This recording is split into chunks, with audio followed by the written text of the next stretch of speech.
Ang ating teksto sa araw na ito ay mula sa Lucas 22 verse 44.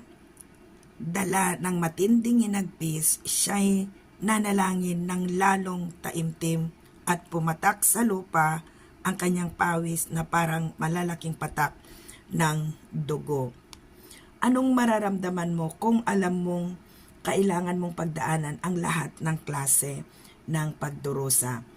Noong ang Panginoong Yesus ay ipinako sa krus, ang ating makasalanan ay kanyang inako. Sa ganitong paraan, binayaran ng Panginoon ang bunga ng ating mga kasalanan. Jesus paid the price for our sins by His precious life.